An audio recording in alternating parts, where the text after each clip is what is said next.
O milagre que mudou a vida de Maria, da angústia à libertação no altar da fé. Maria olhava pelo vidro embaçado do ônibus enquanto as lágrimas escorriam sem controle. As mãos tremiam, e o peito doía como se um peso imenso o esmagasse. Há 3 meses, ela não conseguia dormir mais que 2 horas por noite. Não era apenas insônia, era um tormento. Toda vez que fechava os olhos, uma onda de pânico a invadia, a sensação de que algo terrível estava prestes a acontecer com sua filha, Sofia, de apenas 7 anos. Os médicos chamavam de ansiedade generalizada com crises de pânico, receitaram remédios que só a deixavam sonolenta, mas o medo persistia. Maria orava sozinha em casa, mas parecia que suas palavras não passavam do teto. Até que, numa tarde de quarta-feira, sua vizinha, Dona Cida, bateu à sua porta com um convite que mudaria tudo.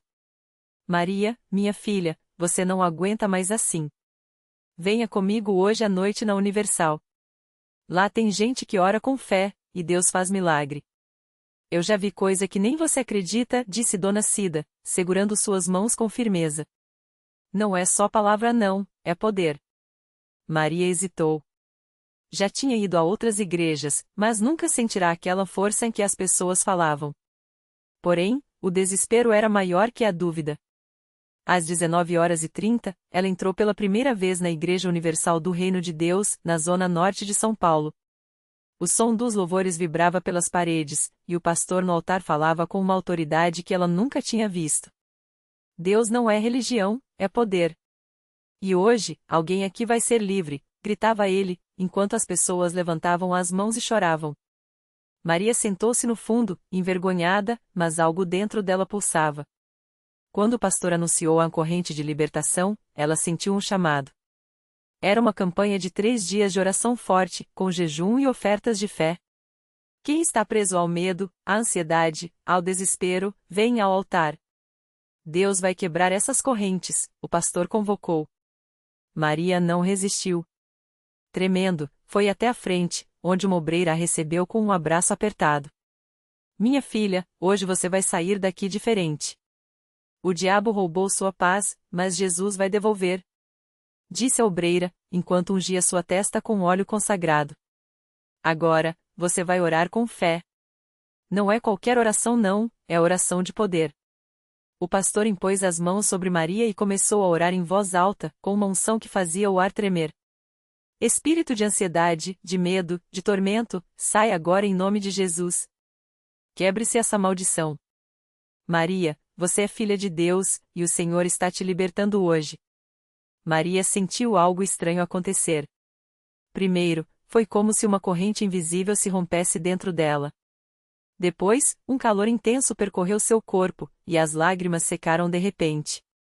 Uma paz inexplicável encheu seu peito. Ela começou a rir não de alegria comum, mas de um alívio profundo, como se tivesse acordado de um pesadelo que durará anos. Glória a Deus! Gritou o pastor. Essa mulher está livre. O inimigo perdeu. Nos dias seguintes, Maria voltou para a campanha. Participou da Fogueira Santa de Israel, onde queimou um papel com o nome do medo escrito. Deu seu dízimo e uma oferta de fé, mesmo com o salário apertado, porque o pastor ensinou, fé sem obra é morta. Quando você entrega a Deus o que tem, Ele multiplica o que você não tem. No terceiro dia, durante a vigília de madrugada, Maria teve uma visão enquanto orava, uma mão enorme cobrindo Sofia, e uma voz que disse, eu cuido dela. Confie em mim. Quando voltou para casa, Sofia correu para abraçá-la, e Maria percebeu, o medo havia ido embora. Não era mais uma sensação passageira, era uma certeza. Ela dormiu aquela noite como não dormia há meses, e acordou com um propósito novo. Começou a frequentar as reuniões de terça-feira, a reunião do descarrego, onde aprendia a manter sua vitória. Os pastores ensinavam sobre prosperidade, e ela, que antes mal conseguia pagar as contas, começou a ver portas se abrirem, um aumento no trabalho, uma promoção inesperada. Mas o maior milagre não era o dinheiro, era a paz. Hoje, Maria está no altar dando seu testemunho, com Sofia ao seu lado. Ela segura o microfone com mãos firmes e diz, emocionada: eu vim aqui quebrada, mas Deus me reconstruiu. Aprendi que fé não é só acreditar, é agir. É vir à igreja, é orar com unção, é dar o dízimo mesmo quando parece impossível. Porque quando a gente faz a nossa parte, Deus faz a dele. E ele não falha. O pastor sorri e complementa. Isso mesmo, minha irmã. A Universal não é lugar de teoria, é lugar de prática. É onde o impossível se torna possível. Quem aqui precisa de um milagre? Venha ao altar, porque hoje Deus vai agir na sua vida também. E enquanto o coro entoa Deus é fiel, aleluia, Maria fecha os olhos e agradece. Não pelo milagre apenas, mas pela lição, que a fé verdadeira não é a ausência de problemas, mas a certeza de que, no altar da Universal, nenhuma batalha é maior que o poder de Deus. Naquela mesma noite, enquanto Maria ainda sentia o calor das lágrimas secando em seu rosto, uma mulher chamada Ana, sentada nos bancos do fundo, não conseguia tirar os olhos dela. Ana estava ali pela primeira vez, levada por uma vizinha que insistira: "Vem, minha filha, hoje é o seu dia." Mas Ana não acreditava em dias especiais. Há 2 anos, desde que seu filho Lucas, de apenas 7 anos, fora diagnosticado com uma doença rara nos rins, ela só conhecia noites de choro e orações sem resposta. Os médicos haviam sido claros: sem um transplante urgente, ele não sobrevive. E o pior, nenhum doador compatível aparecia. Enquanto o culto seguia, Ana lembrava das palavras da vizinha: na Universal, Deus opera o impossível. Mas como? Ela já havia esgotado todas as opções. Os exames, as listas de espera, as campanhas nas redes sociais. Nada. Até que, no meio da pregação, o pastor olhou diretamente para ela e disse, como se lesse sua alma: tem alguém aqui que está desistindo de lutar por um milagre. Mas Deus diz: eu já preparei a sua vitória. Levante-se e venha ao altar. Ana sentiu um arrepio. Não era coincidência. Com as pernas trêmulas, ela se levantou e caminhou até a frente, arrastando consigo o peso de 2 anos de desesperança. Ao chegar, o pastor impôs as mãos sobre sua cabeça e orou com uma autoridade que ela nunca havia visto: em nome de Jesus, eu determino que as portas se abram. O doador compatível vai aparecer, e a cura já está liberada. Naquela hora, Ana não sentiu apenas fé, sentiu algo físico, como se uma corrente elétrica percorresse seu corpo. Quando abriu os olhos, viu Maria ao seu lado, segurando sua mão com força. Eu também achei que tudo estava perdido, Maria sussurrou. Mas aqui, Deus escreve finais diferentes. Confie. 3 dias depois, enquanto Ana aguardava mais um resultado de exame no hospital, o telefone tocou. Era a central de transplantes. Senhora Ana, acabamos de encontrar um doador 100% compatível. O procedimento pode ser feito amanhã. Ela caiu de joelhos no meio do corredor, chorando sem conseguir falar. Não era só notícia, era certeza de que aquela vitória não vinha dos médicos, nem da sorte. Vinha de aquele que, no altar da Universal, havia ouvido seu clamor. No dia da cirurgia, enquanto Lucas era levado para a sala de operação, Ana ligou para a igreja. Queria que orassem. E oraram. Não uma, nem 2, mas dezenas de pessoas, unidas em uma só voz: Senhor, confirma o milagre. Horas depois, o médico saiu com um sorriso que Ana nunca esqueceria: foi um sucesso. Os rins do seu filho estão funcionando perfeitamente. É como se ele nunca tivesse estado doente. Quando Ana voltou à Universal no domingo seguinte, não foi sozinha. Levou Lucas, já corado e cheio de energia, vestindo a mesma camisa que usará no hospital: Deus é fiel. Ao subir ao púlpito para dar seu testemunho, ela segurou o microfone com mãos que não tremiam mais. Eu vim aqui com um filho à beira da morte. Mas Deus não só o curou, ele me ensinou que, quando a gente entrega a batalha nas mãos dele, o milagre não é só possível, é certeza. O pastor, com os olhos brilhando, completou: isso é a Igreja Universal. Não é religião, é poder. Não é teoria, é realidade. Quem aqui ainda duvida que Deus pode mudar a sua história? Venha ao altar, porque hoje não é dia de chorar, é dia de ganhar. E enquanto o coro explodia em louvor com glória a Deus, aleluia, Ana abraçou Maria forte. 2 mulheres, 2 batalhas diferentes, uma mesma verdade: no lugar onde a fé se torna ação, os milagres não são exceção. São a regra. Naquela mesma noite, enquanto o culto ainda fervilhava em adoração, uma jovem chamada Juliana entrou pela porta dos fundos da igreja com o coração apertado. Ela não tinha vindo por si mesma, foi quase arrastada pela tia, que há meses insistia: minha filha, você já tentou de tudo, menos confiar em Deus de verdade. Juliana tinha 22 anos e uma filha de 2, a pequena Sofia.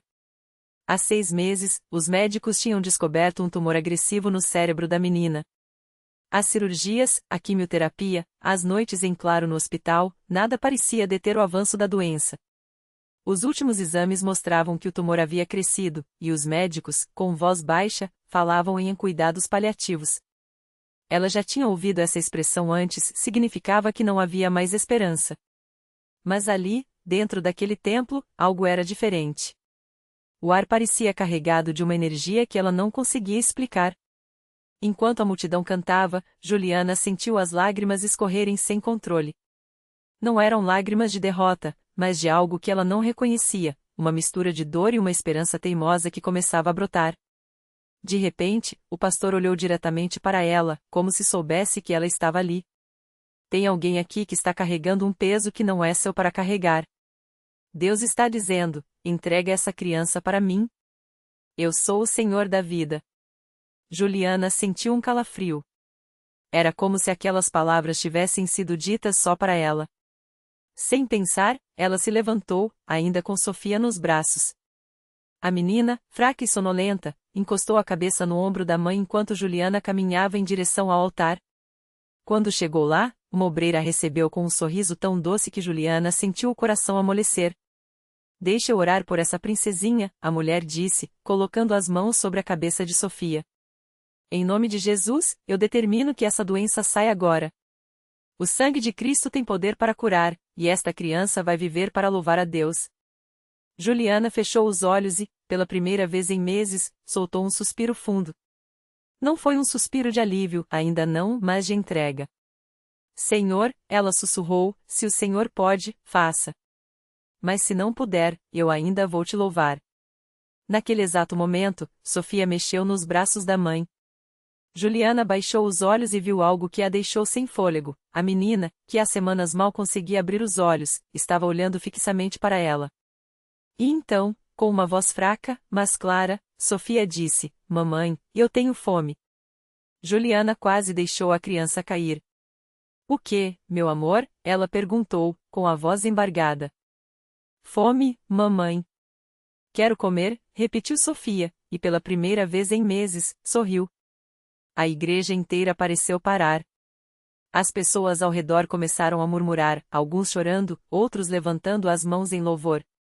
O pastor, emocionado, pegou o microfone. Glória a Deus! Isso aqui não é coincidência, não é sorte, é o poder de Deus manifestando-se no meio do seu povo. Quem disse que essa menina não ia comer de novo? Quem disse que essa mãe não ia ver a filha crescer? Hoje, o diabo é humilhado e o nome de Jesus é exaltado. Nos dias seguintes, os médicos ficaram atônitos. Os exames mostravam uma redução drástica do tumor, algo que, segundo eles, não tinha explicação médica. Sofia começou a recuperar as forças, a brincar, a correr. Em menos de 2 meses, uma nova ressonância não encontrou mais vestígios da doença. Juliana, que tinha entrado na igreja como uma mulher quebrada, agora voltava toda semana com Sofia na mão, ambas vestidas de branco, para agradecer. Eu vim aqui sem fé, só com desespero, ela testemunhava, segurando a filha no colo. Mas Deus não olha para a nossa fé pequena, Ele olha para o seu poder grande. E quando a gente entrega, Ele faz o impossível. E assim, mais uma história de dor se transformava em um testemunho de vitória. Porque na Igreja Universal, os milagres não são contados, são vividos. E cada vida transformada é a prova de que, quando Deus entra na batalha, a derrota não tem vez. A última palavra sempre será: glória a Deus. O tempo passou, e o que antes era um milagre contado com lágrimas nos olhos, agora se tornava uma história de esperança que se espalhava pela igreja. Sofia, que antes mal conseguia levantar da cama, agora corria pelos corredores da CCB, com seus cachinhos balançando e o sorriso que iluminava o rosto de quem a via. As pessoas a chamavam de a menina do milagre, e ela, com sua inocência de criança, respondia: não fui eu, foi Jesus. Juliana, que antes vivia amargurada, agora era uma das primeiras a chegar nos cultos. Ela ajudava nas campanhas, levava alimentos para os necessitados e, sempre que podia, compartilhava seu testemunho com alguém que chegava à igreja com o coração partido. Se Deus fez por mim, Ele pode fazer por você também, dizia, com os olhos brilhando de uma fé que já não era pequena, mas forte como rocha. Um dia, durante um culto de libertação, uma mulher chamada Marisa se aproximou de Juliana. Ela trazia no rosto a mesma dor que Juliana já tinha conhecido. O filho de Marisa, um adolescente de 16 anos, estava envolvido com drogas e violência. Eu não sei mais o que fazer, ela chorou, segurando as mãos de Juliana. Me disseram que aqui as pessoas oram e Deus responde. Será que é verdade? Juliana não hesitou. Ela abraçou Marisa e, com voz firme, disse: é verdade, sim. E não é só oração, é guerra espiritual. Vamos lutar juntas por seu filho. Naquela mesma noite, elas se ajoelharam no altar, e Juliana orou com uma autoridade que só quem já viu Deus agir possui. Senhor, o Senhor tirou minha filha da morte, e eu sei que o Senhor pode tirar o filho dela das garras do inimigo. Os dias se passaram, e Marisa não desistiu. Ela voltou todos os dias à igreja, participando das correntes de oração, jejuando, crendo. Até que, numa tarde, enquanto ela orava no templo, o telefone tocou. Era o filho, do outro lado da linha, com a voz trêmula: Mãe, eu quero voltar para casa. Eu tô cansado dessa vida. Me ajuda? Marisa não acreditava no que ouvia. O filho, que há meses não dava notícias, agora pedia socorro. Ela correu para a igreja, chorando de alegria, e encontrou Juliana. Ele quer voltar. Ele quer mudar, gritou, abraçando-a. Juliana sorriu, porque sabia, quando Deus começa a agir, não há força do mal que possa impedir. O jovem chegou à igreja alguns dias depois, magro, com olheiras, mas com um brilho de esperança nos olhos. Ele se ajoelhou no altar e chorou como uma criança. Eu não quero mais isso para minha vida, confessou. Os obreiros o abraçaram, oraram por ele, e ali mesmo, na presença de Deus, ele fez um pacto: nunca mais voltaria para as drogas. Com o tempo, o rapaz se transformou. Começou a frequentar os cultos, arrumou um trabalho, e até passou a ajudar na evangelização. Marisa, que antes vivia em desespero, agora sorria ao ver o filho de terno, lendo a Bíblia e testemunhando para outros jovens como Deus o tinha livrado. E assim, o milagre de Sofia não ficou só na vida dela. Ele se multiplicou, como uma semente plantada em terra boa. Porque na CCB, quando uma vida é transformada, ela se torna um farol para outras almas perdidas. Juliana, que entrou ali sem fé, agora era uma guerreira que levava outras pessoas a crer. Sofia, que foi curada, agora orava por outras crianças doentes. E Marisa, que quase perdeu o filho, agora via Deus restaurando sua família. Porque milagre não é só uma história bonita, é uma corrente que não se rompe. É a prova de que, quando a gente entrega tudo nas mãos de Deus, Ele não só muda o nosso final, como usa a nossa vitória para abençoar outros. E assim, a cada testemunho, a cada vida resgatada, uma só palavra ecoa nos corações: glória a Deus. Naquela mesma semana, enquanto o testemunho de Sofia ainda emocionava os irmãos na congregação, um casal chegou à igreja com o coração partido. Era Carlos e Ana, pais de um menino de 7 anos chamado Lucas, que há meses lutava contra uma doença rara nos rins. Os médicos já tinham dito que só um milagre poderia salvar a vida dele. Eles não eram da CCB, mas uma vizinha, que tinha ouvido o testemunho de Sofia, os convidou: venham, lá tem um Deus que faz o impossível. No primeiro culto que participaram, Carlos, que sempre foi um homem duro e desconfiado, sentiu algo diferente. Enquanto o pastor orava pelos enfermos, ele viu pessoas chorando, outras levantando as mãos em gratidão, e um clima de fé tão forte que até ele, que nunca tinha acreditado muito, sentiu os olhos arderem. Ana, ao lado, segurava a foto do filho no bolso, como se aquilo fosse sua última esperança. Quando o pastor pediu para que quem precisasse de um milagre se levantasse, Carlos hesitou. Mas Ana, com lágrimas nos olhos, puxou seu braço: vamos, meu amor. Não temos mais nada a perder. Eles subiram ao altar, e o pastor impôs as mãos sobre eles, orando com uma autoridade que Carlos nunca tinha visto. Senhor, o Senhor é o Deus de Sofia, o Deus de Juliana, e também é o Deus de Lucas. Toque nesse menino, restaure seus rins, e que amanhã os médicos se admirem do que só o Senhor pode fazer. Naquela noite, Carlos não conseguiu dormir. Algo dentro dele tinha mudado. Não era só esperança pelo filho, era como se uma paz, que ele nem sabia que existia, tivesse enchido seu coração. No dia seguinte, enquanto esperavam os resultados dos novos exames de Lucas, Ana recebeu uma ligação da médica. A voz do outro lado da linha tremia: "Não consigo explicar, os exames estão normais. Os rins do Lucas estão funcionando como se nunca tivessem tido problema. Isso não tem explicação médica." Carlos caiu de joelhos ali mesmo no corredor do hospital. Não eram lágrimas de alívio, eram lágrimas de um homem que tinha encontrado a fé. "Deus é real", ele repetia, enquanto Ana abraçava o filho, que, sem entender bem, sorria para os pais emocionados. Quando voltaram à CCB no domingo seguinte, não foi só para agradecer. Foi para ficar. Carlos, que antes zombava de quem falava de milagres, agora era um dos primeiros a chegar nos cultos de oração. Ana, que vivia angustiada, agora cantava nos corais da igreja com um sorriso que iluminava a todos. E Lucas? O menino que os médicos tinham desistido agora corria pelos corredores da CCB, brincando com outras crianças que também tinham sido curadas. Porque assim é na congregação cristã no Brasil, o milagre de um se torna a esperança de muitos. E cada vida transformada é como uma pedra jogada num lago, criando ondas que alcançam lugares que a gente nem imagina. Quem diria que a cura de Sofia levaria à restauração de uma família inteira? Quem diria que o testemunho de uma criança abalaria o coração de um homem cético e traria mais uma alma para os braços do Pai? E assim, a corrente de milagres continuava. Porque Deus não faz aça por acaso, Ele faz por amor. E na CCB, esse amor se multiplica, de vida em vida, de família em família, provando que, quando Deus age, nada fica igual. Nem as pessoas, nem as circunstâncias, nem o futuro.